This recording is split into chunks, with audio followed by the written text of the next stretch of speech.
Emotional Intelligence by Daniel Goleman. Now, here's the thing. Most people believe that success in life is directly correlated to their intelligence level or their IQ. But is that true? Unfortunately, not. Here's the thing. We actually need emotional intelligence in order to be able to harness the most out of our raw intellectual horsepower. So, this book really teaches us how to do that, how to use our emotional intelligence in order to get the very best out of ourselves, how to manage our emotions, how to harness the power of our emotions, and how to work with others. Some key fundamental skills in life in order to be able to do our very best. Let's talk about specific actionable ideas on how to develop emotional intelligence. First actionable idea is mindfulness meditation. Now, mindfulness meditation has so many scientifically proven benefits that are exactly related to emotional intelligence. Let me just read out some of them. So, mindfulness meditation, these are the scientifically proven benefits. It helps reduce anxiety, depression, stress, nervousness. Not only that, it helps improve self-awareness, awareness of emotions, metacognition, pain tolerance, impulse control, optimism, grit, compassion, self-compassion, performance under pressure, brain performance. There are over 900 studies that I have found that literally talk about meditation and how powerful that is, and especially mindfulness meditation. And I want to make sure that you are doing mindfulness meditation. So make sure to download my guided meditation audio. I've been meditating for 20 years, and what I have put together for you is a really simple 15-minute guided mindfulness meditation audio. You can just go to 2000books.com/meditate and download that meditation audio and start meditating right now. So you can just press play on the meditation audio, sit down and meditate every single day. And also I'll send you a few emails about how to meditate the right way. It's like a mini course on meditation. So hopefully you enjoy it. All right. Again, as I said, meditation is the ultimate power strategy when it comes to developing emotional intelligence because it kind of touches on all the different 5 components of emotional intelligence. If there's one thing, one actionable idea, one specific thing you can do to develop emotional intelligence, it is mindfulness meditation. Another great exercise and rather simple one is to just write down the emotion you're feeling. When you're feeling a strong emotion, write down the emotion as it pops up in your brain. Just the act of naming that emotion, being able to write it down, diffuses the power of that emotion in your amygdala, in your lizard brain, because your language center gets engaged. Your prefrontal cortex now gets engaged as soon as you have to give a name, as soon as you have to define that thing. And not only that, when you start writing down those emotions, you will develop an emotional vocabulary and you develop your self-awareness. All right, the third actionable idea is cognitive behavioral therapy. Now, we talk about a lot of cognitive behavioral therapy in the book Feeling Good by Dr. David Burns. Actually, cognitive behavioral therapy is one of the most powerful ways to help treat depression. So I highly recommend this book for anyone who's struggling with a lot of negative challenges and negative thoughts. This book will really help you. We have included this book, Feeling Good, in our 2X Mental Toughness program, where we have other 60 books summaries on self-confidence, self-esteem, building mental toughness, and all those things. So check it out at 2000books.com/tough. Now I'm going to give you a quick overview, a 4-step overview of cognitive behavioral therapy. Of course, I go into a lot more detail, around 20 minutes of details on how to actually do cognitive behavioral therapy when we do this book summary. So first of all, you're going to notice that you are having some challenging emotion. Maybe it's depression, maybe your anxiety or whatever it is. Then you're going to ask yourself, what specific thought is leading to that emotion? It's not the situation, but what's the thought about that situation that's leading to that event, that emotion? What thought is leading to that emotion? The event is leading to a thought, which is leading to emotion. What's the thought, right? Now you're going to ask yourself, what is the distortion in your thoughts? And no matter how good you think you are in terms of your thinking, and you might think that you have no distortion, there are actually 10 commonly known cognitive distortions that cause these negative emotions. And these distortions are usually the root cause of all these challenging emotions. And you can get the list of all those distortions when you get the summary of this book, Feeling Good, in our mental toughness program. So you have all these cognitive distortions that cause these challenging emotions inside of you. Once you understand that these are the distortions, now you can actually respond to this negative thought to yourself. So you can actually have a dialogue with this distorted thinking. You can rationally respond to your own distorted thoughts because you can see the cognitive distortion in your thinking. You can see that you are just globalizing something, or you're just making everything, making a mountain of a molehill, or you're taking one little experience and extrapolating it. There's so many different cognitive distortions that are out there. These are just some examples of those. So this was a really simple outline of cognitive behavioral therapy. We talk about that in a lot more great detail in the summary of the book, Feeling Good, in our 2X Mental Toughness program. So check that out.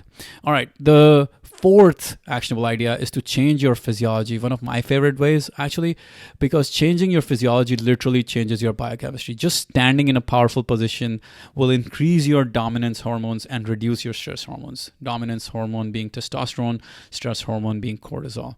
And in the book, Unlimited Power, Tony Robbins talks about the power of physiology and the words and the pictures you're holding in your mind and how that actually affects your emotional state. And I actually did a video on how I walked on 10 feet of red hot burning coal just by using these techniques. But by harnessing the power of physiology, the words, and the pictures, I was able to do that. And I have a video of that on our channel. I'll make sure to link it up here as well.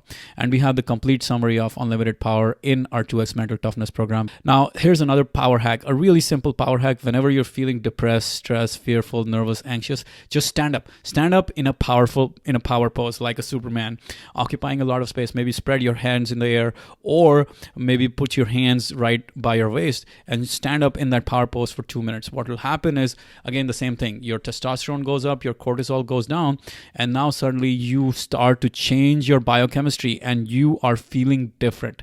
And in the book Presence, Dr. Amy Cuddy actually talks about this in great detail, how this actually works. And of course, we covered that book as well in our mental toughness program. So check that out.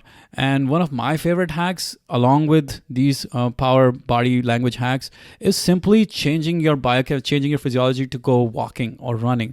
That itself will shake you out of a mood. When I am feeling like I'm in a funk, when I'm feeling a little down, I go for a run. And if I go for a run for 30 minutes or 45 minutes for an hour, I'll certainly forget about that down mood and I will be in a completely new state. The changing of that physiology will completely change my biochemistry and I'm a new person. That's one of my favorite ways to dominate my negative emotions in some ways. All right. By the way, make sure you download this mind map for free because you can literally get access to all these ideas at your fingertips any given moment. And in order to download this mind map, all you have to do is click on the I button here at the top right corner of the screen, or just go to 2000books.com/self and you can download this mind map. So make sure to get this mind map, okay? All right. The next actionable idea is deep breathing. Now, this is a very simple exercise. When you are stressed out, when you're nervous, use this one, okay? Breathe in using this pattern. You're going to be breathing in this pattern just for maybe 10 breaths, maybe for a minute, and suddenly you'll be able to see a difference in your emotional state. So what you're going to do is you're going to inhale to the count of 4, hold your breath to the count of 4, and exhale to the count of 8 with your mouth open. So let me just do it with you. Inhale to the count of 4, hold to the count of 4, and now exhale to the count of 8. That's it. And you repeat this pattern for 10 breaths. What that does is it gives control back to your prefrontal cortex, away from your amygdala, and you're back to being centered again. So a really powerful exercise, really simple exercise. If you just do it for 1 minute, you will get control back, especially when you're angry. Try to do this. Try to do this deep breathing pattern for just 10 breaths. Inhale, hold, exhale. Make sure the exhale is at least twice as long as your inhale because that's when it really cools you down in some ways. Really simple hack. It's actually been proven, this simple breathing pattern has been proven to reduce your blood pressure as well. So a very powerful breathing pattern here. All right, the next actionable idea is to architect a small win. When you are feeling unmotivated, lazy, lethargic, sad, or in a funk, you assign yourself a small task. Even write it on a small piece of paper, and then when you complete it, cross it off from the piece of paper. It'll give you an emotional boost. It'll give you a sense of completion, a sense of victory, and then you're ready to take on a bigger challenge. I use this quite often, especially when I'm feeling like I'm in a funk. I will assign myself a small task, arrange this task, or a small task like do the dishes, or small task like arrange the bedroom. Anything like that, I'll assign myself the task, and then I'm going to complete it. Even if it takes just 5 minutes, once I complete it, I cross it off from the piece of paper. And I feel good. I feel that I've accomplished something, and now I can go and accomplish bigger victories. So architect a small win, a great way to get yourself out of a funk. Another great actionable idea is to help others in need, one of the most powerful ones. In the book Upside of Stress, Dr. Kelly McGonigal talks about how they did research studies and found that mortality rate goes down by 33% if we spend time on a weekly basis helping others in need. Of course, we covered this book in detail in our mental toughness program, so check it out at 2000books.com/tough. Another book, How to Stop Worrying and Start Living. It's one of the Dale Carnegie talks about the idea of how helping others in need is one of the greatest ways to change your own moods for the better. How that itself will stop all the worry and help you enjoy your life. And I have a complete video of this book of How to Stop Worrying and Start Living and the 8 best ideas from it. And it's right here. So you can click on this video when you get this mind map and you'll be able to watch this video. So help others in need. All right, number 8 in the list of actionable ideas to build emotional intelligence is empathy exercise. Now, this is really simple. Try to read other people's emotions by just watching their nonverbals, and you'll be surprised how accurate you can be when you start to develop this practice. Develop this practice of reading their face, reading their eyes, reading their smile, reading the way their hands are, reading the way they're sitting, reading the way they're standing, reading the way they're walking. All of those, over time, as you do this again and again, you will develop the ability to watch people's nonverbals and realize what emotions they're feeling. When I went to a Tony Robbins seminar called Unleash the Power Within, one of the exercises he made us do was split us up into pairs of 2, let's say person A and person B.